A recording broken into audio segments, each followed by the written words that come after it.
Viewers, welcome back to my channel by BD Helen. আমি Helen আজ আপনাদের সাথে নতুন আরেকটি ব্লগ নিয়ে এসেছি। আজকের ব্লগে আমি দেখাবো আমি কিভাবে ওয়াশিং মেশিন ক্লিন করি। এটা নিয়ে আমার কাছে অনেক রিকোয়েস্ট এসেছে, এই জন্য আজকের এই ভিডিওটি করা। আশা করছি আপনারা দেখবেন এবং উপকৃত হবেন। আর কয়েকটি প্রশ্নের উত্তরও আমি দেব। এই ওয়াশিং মেশিন নিয়ে আমাকে অনেকে প্রশ্ন করেছেন, সেগুলোর উত্তর দিব। তো ভিউয়ার্স, দেখতে থাকুন আমার ভিডিও। আজকে এখন তো মশার সময়, এখন এই জন্য দেখা যায় আমি একদিন বা 2 দিন পর পরই যেগুলো গাছে পানি দিয়ে রেখেছি, মানি প্লান্টগুলো এবং অন্যান্য গাছ, সেগুলো গাছ আমি পরিষ্কার করি। আজকে যথারীতি সকালবেলা উঠে কিছু কাজ করে নিয়ে তারপরে গাছগুলোর পরিচর্যায় লেগে গেলাম। গাছগুলো ধুয়ে এনে এখানে একটু রোদ আসে, আজকে মেঘলা আকাশ, এই জন্য রোদ নাই। তবু গাছগুলো এখানে রেখেছি, একটু বাতাসে পানিগুলো শুকিয়ে যাবে, তারপরে যে জায়গায় রাখবো। এভাবে পরিষ্কার করার পর গাছগুলো মনে হয় প্রাণ পায় এবং ওরা হাসি খুশি থাকে, আমারও মনটা খুশিতে ভরে ওঠে। দেখেন সবগুলা গাছ দেখতে কেমন সুন্দর লাগছে। আজ আরেকটি ভিডিও দেখাবো, সেটা হলো আমি ডাইনিং টেবিলে আজকে পরিষ্কার করব, সেটা আপনাদের সাথে দেখাবো। আজকে দেখাবো আমি গ্লাস পরিষ্কার না, সরি, টেবিলের কাঠের অংশ যতটুকু ততটুকু পরিষ্কার করব, সেটা আপনাদের সাথে শেয়ার করব। তো আমি প্রথমে একটু নারকেলের তেল নিয়েছি, তার মধ্যে 2 চামচ ভিনেগার দিয়ে এইভাবে একটা ক্লিনার তৈরি করে নিলাম। এখন এটা দিয়ে আমি পরিষ্কার করব। এটা দিয়ে ফার্নিচার যদি 2 মাস কিংবা 3 মাস পর পর পরিষ্কার করা যায়, তাহলে ফার্নিচারে গ্লেজটা সবসময় গ্লেজ দিতে থাকে এবং চিকচিক করে, দেখেন একদম নতুন ফার্নিচারের মতো। আমার চেয়ারগুলো একটু পুরাতন, এই জন্য অতটা বোঝা যাচ্ছে না, কিন্তু যে জায়গায় নষ্ট হয়ে গেছে, যেমন এই জায়গাটা, এটা টেবিলের সাথে লাগার কারণে একটু উঠে গেছে, ওটা তো আর ঠিক হবে না। তাছাড়া দেখেন এমনি চেয়ার কিন্তু নতুনের মতোই আছে, চকচকে। এইভাবে ঘষে নিব ফার্নিচারগুলো। বাসায় এটাতে আপনি কাঠের ফার্নিচার যেগুলো ফার্নিচারই পরিষ্কার করতে পারেন, সেটা আপনার যে কোনো ফার্নিচার হোক, সরাসরি কাঠের ফার্নিচার হোক, এবার এরকম হাতিল বা অন্যান্য কোম্পানির যে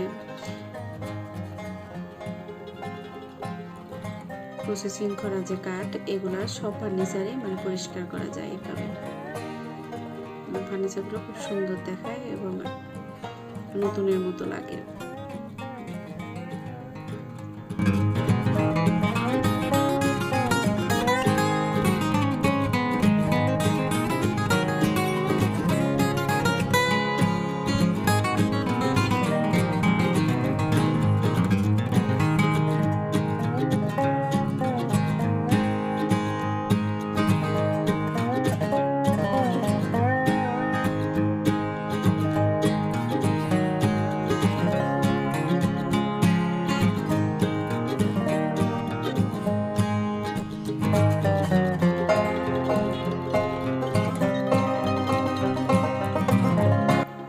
টেবিলের নিচের অংশটা যেইভাবে দেখেন একদম নতুনের মতো লাগছে, কিন্তু পরিষ্কার করার পরে।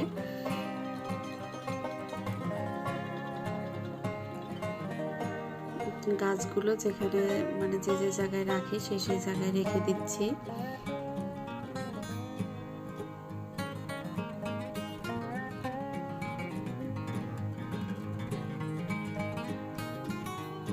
আমি আসলে অতটা অনেকে হয়তো ভাববে যে ফুলের ঝাড়গুলা ভালো না, তার ভিতরে গাছ রেখেছি। এগুলা কিন্তু আমার সব ইউজ করা, আগের কোনোভাবে নষ্ট হয়েছে, তার ভিতরে আমি গাছগুলো রেখেছি, আমি ফেলে দেইনি, রিইউজ করেছি।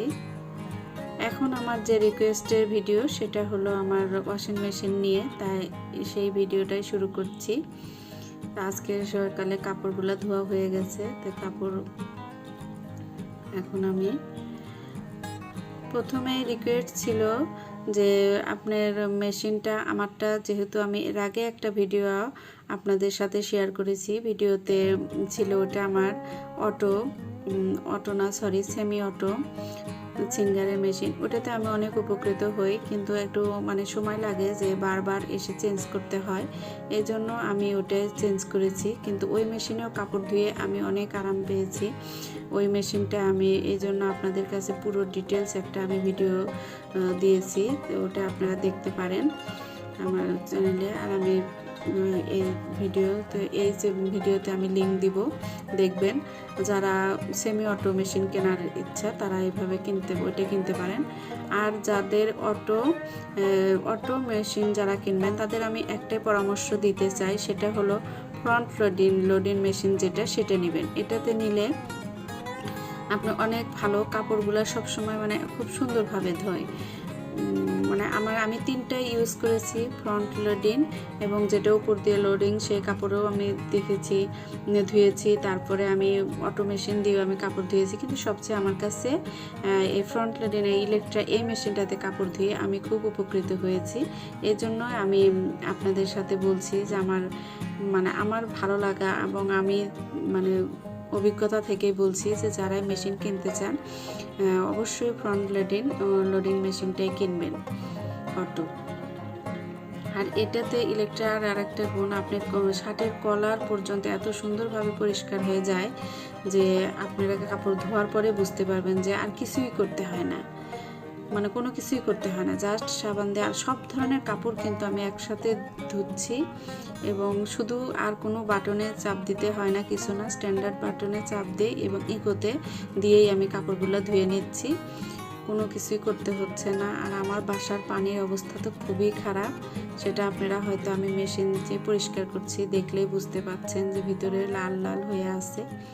তারপরেও কিন্তু আমার কাপড়গুলো খুব সুন্দর পরিষ্কার হচ্ছে, এবং খুবই আমি মানে এই মেশিনের উপর খুবই স্যাটিসফাইড।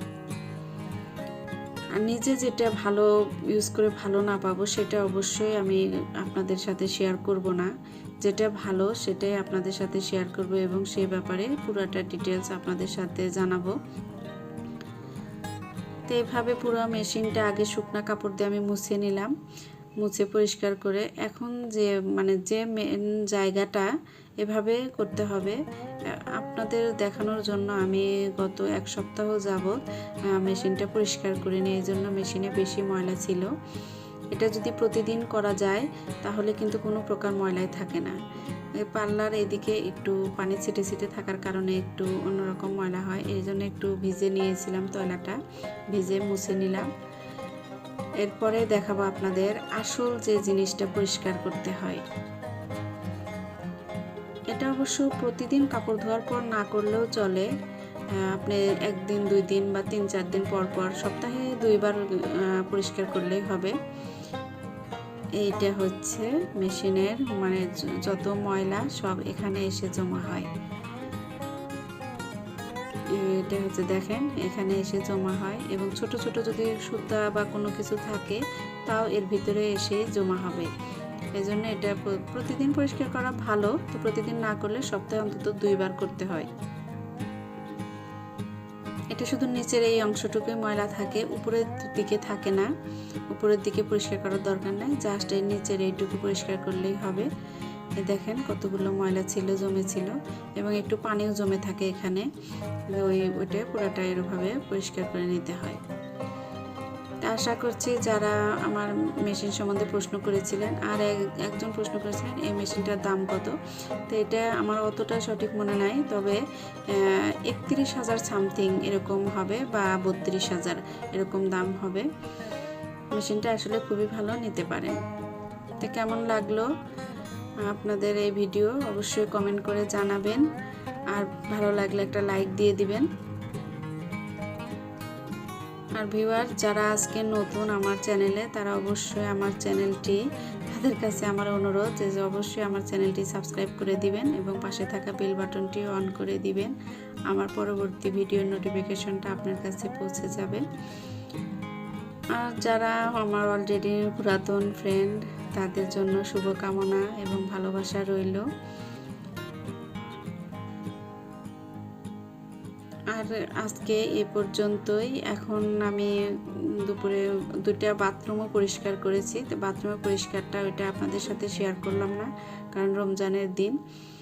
আবার আজকে একটু আমি ইফতারিও বেশি বেশি করেছি, আর সারাদিন ব্যস্ত ছিলাম, এই জন্য আর ইফতারি বানানোর সময় ভিডিওটা করা হয়নি। তো কেমন লাগলো আমার ভিডিও আপনারা অবশ্যই কমেন্ট করে জানাবেন, আপনাদের কমেন্টের আশায় থাকলাম। ভালো থাকুন, সুস্থ থাকুন, আল্লাহ হাফেজ।